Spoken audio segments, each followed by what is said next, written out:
여러분, 우리는 보통 나폴레옹을 떠올리면 전쟁, 정복, 황제의 이미지를 먼저 생각합니다. 그런데 오늘 제가 말씀드리고 싶은 건 조금 다릅니다. 나폴레옹은 단지 전쟁을 잘한 사람이 아니라 무너진 돈의 질서를 다시 세운 사람이었다는 점입니다. 그리고 저는 오늘 이 이야기를 이렇게 시작해보려 합니다. 역사를 바꾼 것은 전쟁 자금이 아니라 그 자금을 믿게 만든 금융투자였다. 물론 이것은 나폴레옹 개인의 투자 수익만으로 설명되는 이야기는 아닙니다. 정확히는 국가신용, 은행 설립, 안정화폐, 조세개혁이 결합한 구조였고, 오늘 발표에서는 그 핵심을 금융투자라는 관점에서 풀어보겠습니다. 프랑스 혁명 직후 프랑스는 겉으로는 공화국이었지만 경제적으로는 거의 신용 파산 상태였습니다. 국가가 발행한 종이화폐 아시냐는 붕괴했고, 사람들은 정부가 찍어낸 돈을 믿지 않았습니다. 나폴레옹은 바로 이 지점에서 출발합니다. 그는 군대를 먼저 정비한 것이 아니라 돈을 다시 믿게 만드는 시스템부터 만들었습니다. 프랑스 혁명은 정치체제만 뒤흔든 것이 아니었습니다. 경제의 가장 깊은 곳, 즉 화폐에 대한 신뢰를 무너뜨렸습니다. 혁명 정부는 아시냐라는 종이화폐를 대량 발행했습니다. 처음에는 국유화된 교회 재산을 담보로 한 듯 보였지만 결국 과잉 발행으로 가치가 무너졌고, 1795년에서 1796년 무렵에는 사실상 심각한 인플레이션과 통화불신으로 이어졌습니다. 이 경험은 프랑스 사회 전체에 강한 트라우마를 남겼습니다. 사람들은 이렇게 생각하게 됩니다. 국가가 약속한 종이는 언제든 휴지 조각이 될 수 있다. 그래서 나폴레옹의 금융정책은 단순한 기술 개혁이 아니었습니다. 그는 돈의 형태를 바꾼 것이 아니라 믿음의 구조를 다시 설계한 것입니다. 여기서 중요한 질문이 하나 생깁니다. 나폴레옹은 왜 금융과 투자에 그토록 집착했을까? 답은 간단합니다. 전쟁은 용기로 하지 않습니다. 전쟁은 급여, 조달, 운송, 납품, 어음, 세금, 대출, 그리고 신용으로 수행됩니다. 나폴레옹은 이 사실을 아주 명확하게 이해했습니다.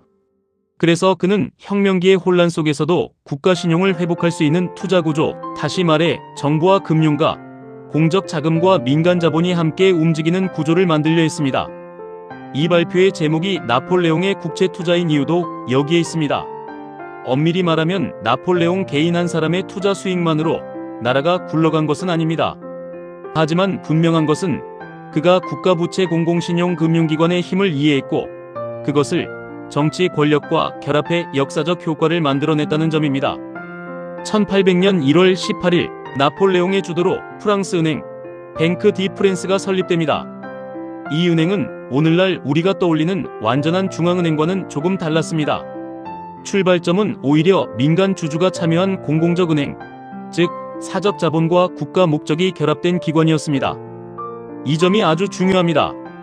나폴레옹은 단순히 국가가 돈을 찍는다는 방식으로는 신용을 회복할 수 없다는 것을 알았습니다. 그래서 정부가 먼저 주식을 인수하고 징세 담당자들의 보증금을 은행 주식으로 전환하게 만들고 민간 투자자들까지 끌어들였습니다. 즉, 국가가 책임지고 금융가가 참여하고 시장이 믿는 은행을 만든 것입니다. 이것은 제도 설계이면서 동시에 거대한 금융 투자였습니다.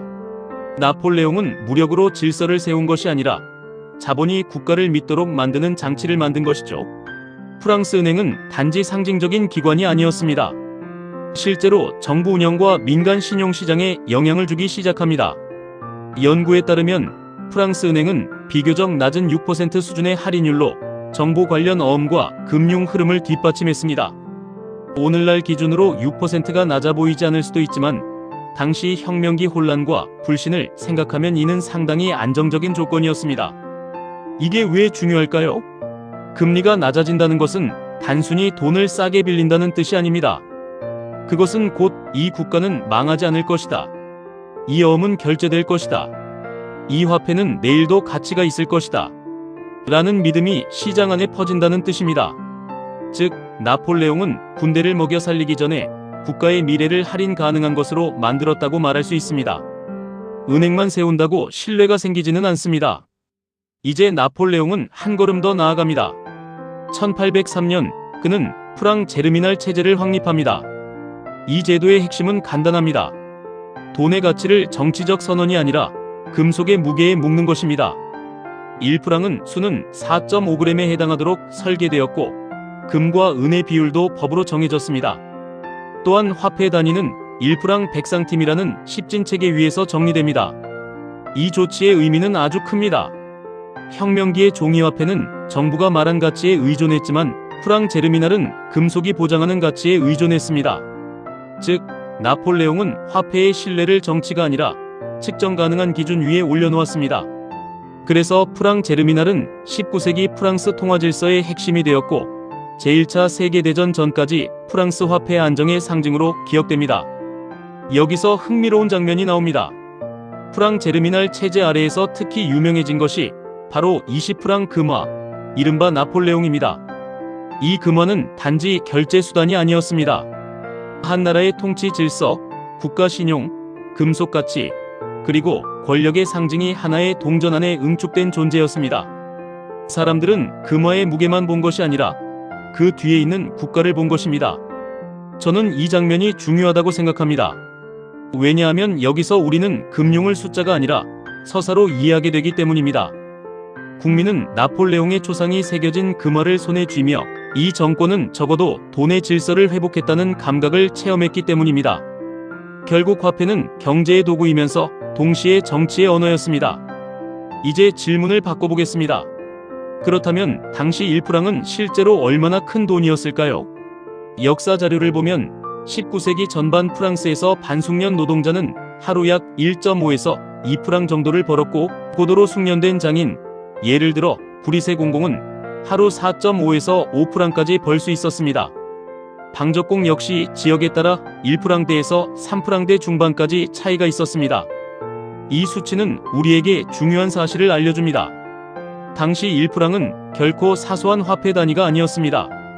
그것은 노동자의 하루 생계, 소비, 저축, 세금, 병사의 급여와 직접 연결되는 실질 단위였습니다. 즉, 프랑 제르미날의 안정은 단순한 거시경제 성과가 아니라 사람들이 오늘 받은 돈을 내일도 믿을 수 있게 만든 변화였습니다. 하지만 국가가 오래 버티려면 은행과 화폐만으로는 부족합니다. 결국 국가는 세금을 거둘 수 있어야 합니다. 나폴레옹과 재무장관 고댕은 여기에 착수합니다.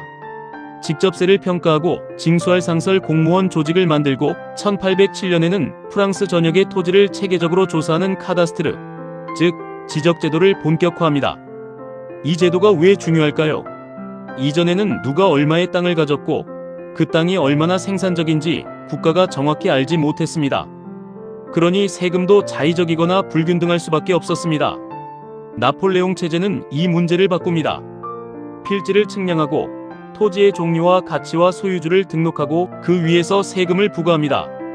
이것은 단순한 토지 행정이 아닙니다. 국가가 경제를 숫자로 읽기 시작한 순간입니다. 우리는 흔히 나폴레옹이 전쟁을 하려면 막대한 부채를 졌을 것이라고 생각합니다. 하지만 역사 연구는 조금 다른 그림을 보여줍니다.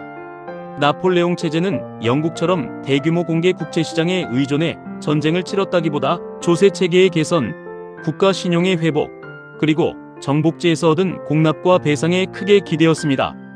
즉, 그는 단순히 빚을 늘려 전쟁을 한 것이 아니라 국가가 돈을 더 잘 모으고 더 믿을 수 있게 만드는 방식으로 전쟁을 버틴 것입니다. 이 말은 바꿔 말하면 이렇습니다. 나폴레옹의 진짜 무기는 대포만이 아니라 그 대포를 쏘게 만드는 회계 시스템, 세금 시스템, 화폐 시스템이었다는 것입니다. 이제 처음의 질문으로 돌아가 보겠습니다. 역사를 바꾼 금융투자, 나폴레옹의 국채투자란 무엇이었을까요? 그것은 단순히 어떤 채권을 사고 얼마를 벌었다는 이야기가 아닙니다. 그보다 더 큰 이야기입니다. 나폴레옹은 국가부채와 공공신용의 메커니즘을 이해했고 그 이해를 바탕으로 은행을 세우고 화폐를 안정시키고 세금을 정교하게 만들었습니다. 즉, 그는 돈을 소비한 사람이 아니라 신용을 설계한 투자자였습니다. 그리고 바로 그 점 때문에 나폴레옹의 제국은 전쟁 속에서도 즉시 무너지지 않았고 그가 사라진 뒤에도 프랑스는 오랫동안 유럽의 강력한 경제국가로 남을 수 있었습니다. 결국 역사를 바꾼 것은 칼보다 돈보다도 신뢰를 가능하게 한 제도적 투자였습니다. 우리는 보통 영웅이 역사를 바꾼다고 말합니다. 하지만 오늘의 이야기는 조금 다릅니다. 역사는 때때로 한 사람의 용맹이 아니라 사람들이 다시 돈을 믿게 만든 순간에 바뀝니다. 나폴레옹은 전장을 지배한 인물이었지만 그보다 먼저 신용의 질서를 지배한 인물이었습니다. 그리고 어쩌면 그것이야말로 그를 진짜로 위험한 존재로 만든 힘이었는지도 모릅니다. 감사합니다.